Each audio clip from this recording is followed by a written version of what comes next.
नमस्कार भाई दोस्तों, तकरीबन सभी साथी 2025 के अंदर आ गए होंगे। 2025 का नया दिन, नया साल शुरू हो गया है। तो नया साल शुरू हो गया है तो 1 जनवरी का इतिहास भी थोड़ा पढ़ना चाहिए आपको। आज सभी लोग बोलेंगे नया साल मुबारक हो, नया साल मुबारक हो। आप मेरे के पास भी मैसेज करोगे, मेरे को पता है बहुत ज़्यादा मैसेज करोगे, सभी के पास करोगे। तकरीबन हमारी क्या आदत होती है कि भाई हम मैसेज करते हैं, भाई नया साल आ गया, नया साल मुबारक, नया साल मुबारक।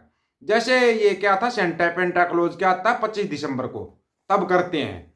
यही हालत है हमारी। हमारे को ये नहीं पता होता 1 जनवरी का इतिहास है क्या। 1 जनवरी के इतिहास का हमारे को पता ही नहीं होता, तो हम ऐसा कुछ करते हैं। और हमारे को ये भी नहीं पता फिलहाल देश के अंदर चल क्या रहा है। देश की लंका लगी हुई है और हम बड़े खुश हैं। पता है क्यों खुश हम? क्योंकि हमारे को ना 5 केजी अनाज फ्री में मिल रहा है।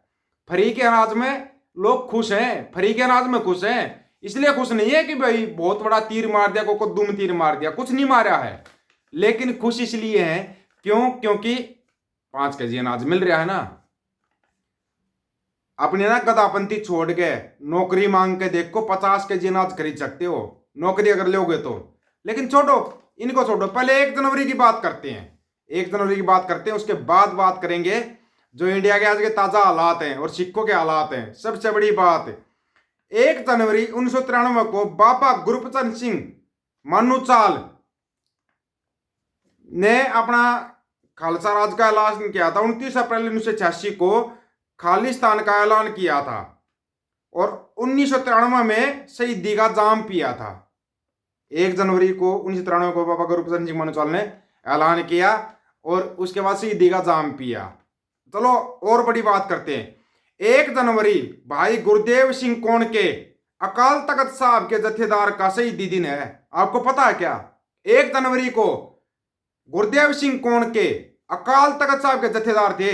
1993 में 1993 में उनका बंद बंद काटा गया था और उनसे बुलवाया गया था कि ये हिंदुस्तान के लिए बोल लो, ये बोल लो, वो बोल लो, लेकिन उन्होंने नहीं बोला। लेकिन गुरदेव सिंह कौन के इस आदत को भूल के कुछ अपने ही भाई भाई मनाएंगे, नया साल है, सभी मनाते हैं, मनाओ भाई मनाओ। लेकिन गुरदेव सिंह कौन के को याद करना है एक बार, उसके परिवार को याद करना है एक बार। वो थे हमारे अकाल तख्त साहब के जत्थेदार। जैसे अभी अगर हाल फिलहाल देखो, अकाल तख्त साहब के जत्थेदार कौन है? वो बैठे हैं, वो जत्थेदार नहीं है। असली जत्थेदार कहाँ है? जेल के अंदर बंद है। वो जेलों के अंदर बंद है। उनके बारे में कौन सोचेगा? जत्थेदार भाई जगतार सिंह हवारा, भाई जगतार सिंह तारा। भाई जगतार सिंह तारा ने खुद ऐलान किया है अगर मेरे बारे में कोई स्टेटमेंट देगा ना तो भाई वो खैरा साहब दे सकते हैं, वकील साहब वो दे सकते हैं, वो स्टेटमेंट देंगे ना, वो स्टेटमेंट मेरी होगी। क्या किसी को पता इस बारे में? किसी को नहीं पता होगा, किसी को भी नहीं पता होगा। हालांकि अपनी बात होती है भाई, अपनी बात होती है, खैरा साहब से अपनी बात होती है, बड़े प्यार से और बड़े आराम से बात करते हैं। अगर कहीं नहीं हो पाते भाई, क्या होता, बंदा कहीं मीटिंग में होता, कहीं कुछ होता, जैसे आप मेरे पास फोन करते हो, मैं फोन नहीं उठा पाता तो आपका मैसेज आता है, बड़ा आदमी हो गया फोन नहीं उठा रहा। आज तक मैंने ऐसा कोई मैसेज नहीं किया है, आज तक मैंने ऐसा कोई मैसेज किसी के पास नहीं किया। अगर मैं किसी के पास फोन कर रहा हूँ, फोन नहीं उठाता ना तो कोई बात नहीं, मैं सोच लेता हूँ यार बंदा कहीं मीटिंग में होगा या कहीं बाहर गया होगा। होता है, ये हर बंदे की एक अलग मजबूरी होती है। अब बात करते हैं अंधभक्तों के पापा की।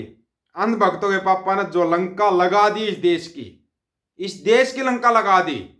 सितंबर में विदेशी ऋण बढ़कर 711.8 बिलियन डॉलर पर पहुंच गया। 711.8 बिलियन डॉलर। अगर किसी देश का 2 बिलियन डॉलर भी ऋण हो जाता ना तो ये बोल सोच लेते हैं लोग कि ये देश तो खत्म हो गया। और अपना तो 711 से ऊपर बढ़ गया यार। 711 बिलियन है, कौन चुकाएगा? और ये ऋण बढ़ा कैसे? ना ना ना, कोई 100-150 साल लगे हमारे को बस 2 साल लगे हैं। 2 साल में हम इतनी तरक्की करके हमने इतना कर्जा ले लिया विदेशी डॉलरों का। वो कर्जा कहाँ गया? कोई सवाल करेगा क्या? करेगा कोई सवाल? किसी के अंदर हिम्मत ही नहीं है सवाल करने की। सबसे पहले तो हम बता देते हैं, अब सुनना थोड़ा ध्यान से, और उसके बाद हम बताते हैं पैसा गया कहां पे। भारत का विदेशी ऋण बढ़ा वित्त मंत्रालय द्वारा जारी आंकड़ों के अनुसार। हम नहीं कह रहे ये बात, वित्त मंत्रालय कह रहा है। वित्त मंत्रालय किसके पास है? वो ताई निम्मो जो प्याज नहीं खाती। अगर प्याज महंगा होता प्याज नहीं खाती, लहसुन महंगा होता लहसुन नहीं खाती। टमाटर महंगा होता, टमाटर नहीं खाती। पता नहीं ताई नीमो क्या, ताई नीमो हमारा खून पीती है, हमारा हार्ड मास खाती है, वो है ताई नीमो, जिसको कि वित्त मंत्री बना रखे। एक अनपढ़ अनपढ़ पटवारी बस्ता भारी, वो कैसे तंग करता पूरे देश को, अभी आप जान जाओगे। इस वर्ष सितंबर तक भारत का सकल घरेलू उत्पाद, जीडीपी जिसको बोल रहे हो तुम, जीडीपी 711.8 बिलियन डॉलर हो जाएगा, जो जून 2024 की तुलना में 4.3% अधिक है। ये भारत के ऊपर जो कर्ज है ना, वो 711.8 बिलियन डॉलर हो जाएगा। सितंबर 2023 के अंत में विदेशी ऋण 637.1 बिलियन डॉलर था, और सितंबर 2024 में तिमाही बहारण रिपोर्ट के में कहा गया कि है कि जून 2020 के अंत तक के स्तर की तुलना में राष्ट्र ने 29.6 बिलियन डॉलर की वृद्धि दर्ज की है, ऋण में की है। कहीं सोच रहे हो आपने लड़ाई वाले ऋण में नहीं, कर्जे में की है ये वृद्धि, कर्जे में। इसमें कहा कि सकल घरेलू उत्पाद के मुकाबले बहारण का अनुपात सितंबर 2024 में 19.4 होगा, जबकि जून 2024 में ये 18.8 था। ये पैसा कहां जा रहा है भाई, ये पैसा कहां जा रहा है, कभी सवाल करोगे क्या? ढक्कनो 2024 से 2025 में आ गए तुम, लेकिन रहोगे ढक्कन के ढक्कनी। कुत्ते के पिल्ले की आंख 6 दिन में खुल जाती है, लेकिन तुम पता नहीं यार किस टाइप के पिल्ले हो, मेरे तो आज तक ये समझ में नहीं आया। तुम कौन से पिल्ले हो ये बताओ पहले तो।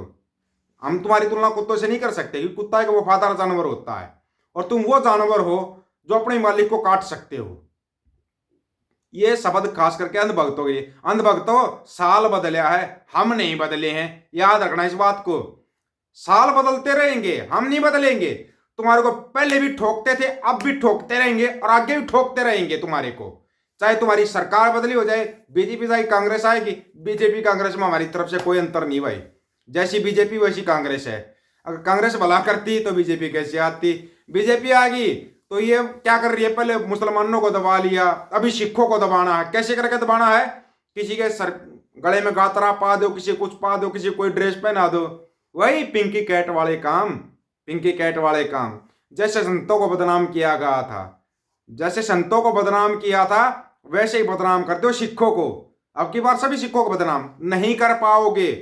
ढकनो तुम्हारी हर चाल का पहले बताते रहेंगे हम। हाँ, ये सिखों के ऊपर है, वो कितना समझते कितना नहीं समझते हैं। ये आप लोगों को बदनाम करने की नई नई साजिशें रचेंगे, नई नई साजिशें। इन साजिशों से कैसे बचना है वो आपको बताते रहेंगे। इनकी तरफ ध्यान ही मत दो, ये वहीं पर खत्म हो जाएंगे, वहीं पर खत्म हो जाएंगे। आपका जो टारगेट है, आपका जो मेन लक्ष्य है, वो सिर्फ एक होना चाहिए, हमारा संयुक्त पंजाब, हमारा निशान साहिब, झूलते रहे निशान पंथ महाराज के।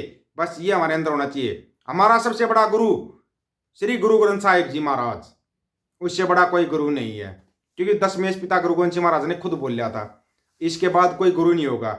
और जो जिंदा देह को गुरु मानता है उसको साइड करो, इग्नोर करो, उसको इग्नोर करो। वो बेचारे गुफा में जाने के लायक है, उनकी तरफ ध्यान ही नहीं देना है, ध्यान ही नहीं देना है। ये याद रखना आप लोग, ये याद रखोगे कामयाब हो जाओगे। आप लोगों की क्या राय इसके बारे में अपनी राय रखना, आपकी राय का इंतजार रहेगा। सभी साथी को राम राम, नमस्कार, आदाब, सत श्री अकाल। वीडियो को ज्यादा से ज्यादा शेयर, चैनल को सब्सक्राइब और बेल आइकन को जरूर दबाना दोस्तों।